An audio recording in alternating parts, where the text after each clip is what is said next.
خبر تو خبر داره براتون از عظمایی که گرفتار جنگ ترکیبی شده و راه پس و پیش هم نداره.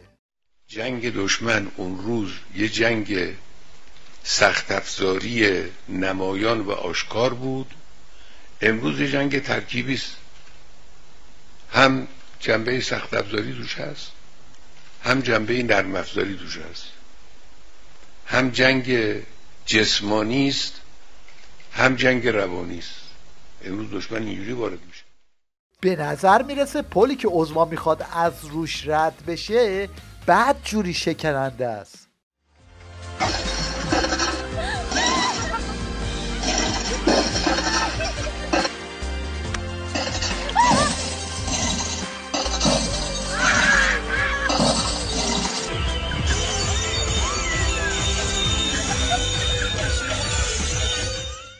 عظما در حالی داره نوچه هاش رو برای جنگ آماده میکنه که الان خودشون افتادن به جون همدیگه.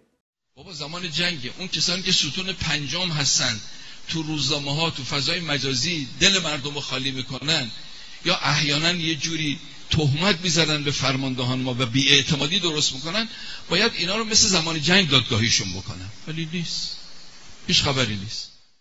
این وسط عمامه آخوندهای حکومتی و ریش پاسدارای وارفته حسابی رفته زیر ضرب. شما ببینید بیشترین حجمه ها متوجه ایناست، یک روحانیت، دو سپاه. دشمن تلاشش بر اینه که بین مردم و روحانیت فاصله ایجاد بکنه. شما ببینید بیش از همه روحانیت و سپاه رو دارن میزنن، بیش از همه.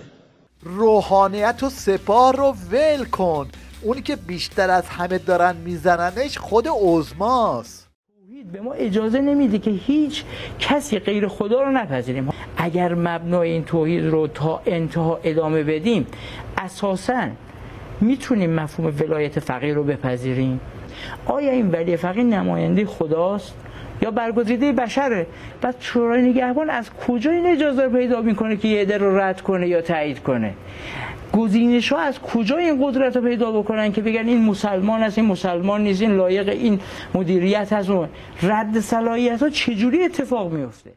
حالا توی این اوضاع قمر در عقرب زرشکیان دنبال وفاقه. این هم جواب بوفالوی ولایت به پوزیده. اونی که انقلاب رو قبول نداره، نظام رو قبول نداره، اسلام رو قبول نداره، فرمودن غیر خودیه. خب وفاق با خودی معنا داره، وفاق با غیر خودی که معنا نداره.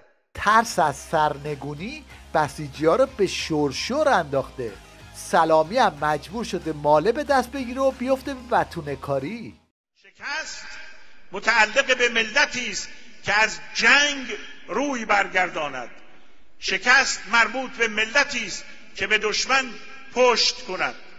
شکست مربوط به ملتی است که قلبی نامطمئن داشته باشد، بترسد، بلرزد، از شکوه ظاهری دشمن بهراسد. اما معاون راهبردی زرشکیان نظر دیگه ای داره.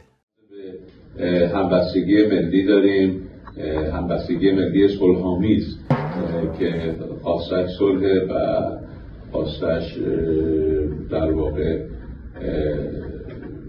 حفظ آرامش. در اینجاست که بسیجی‌ها گاوگیجه میگیرن و به این روز میفتن. الله اکبر، الله اکبر، خامنه‌ای رهبر، مرگ بر ضد ولایت فقیه، مرگ بر آمریکا، مرگ بر انگلیس، مرگ بر منافقین و اشرار، مرگ بر اسرائیل، مرگ بر آل سعود خائن، مرگ بر آذربایجان باکو، مرگ بر سوئد، مرگ بر آلمان، مرگ بر فرانسه، مرگ بر سران تمام کشورهایی که علیه جمهوری اسلامی توطئه میکنند، مرگ بر دانمارک هم یادم رفته بود اونم بگم. اللهم صل علی محمد و آل محمد و عجل فرجهم. اول سلامت باشید.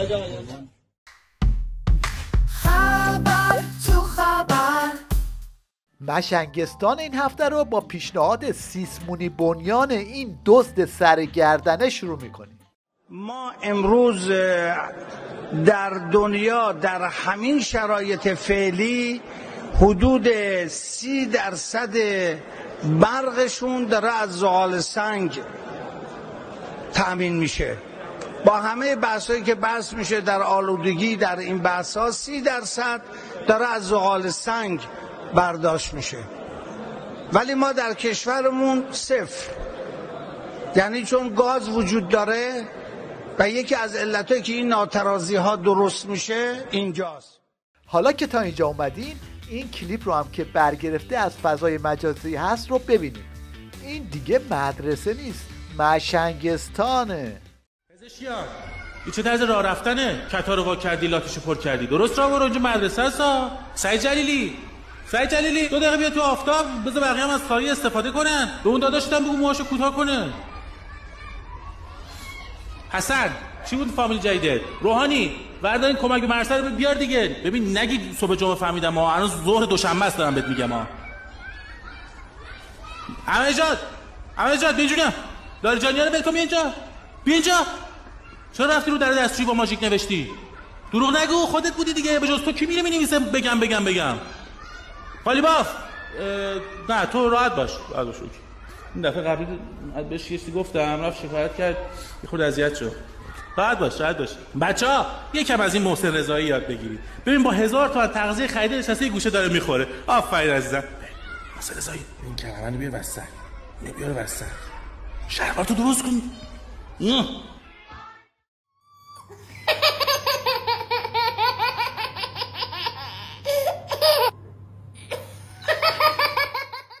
همه رو گفت، این سرمشنگ ماستار رو یادش رفت بگه. بنابراین 1 به اضافه 1 وقتی با همن بسیار از 2 بزرگتر.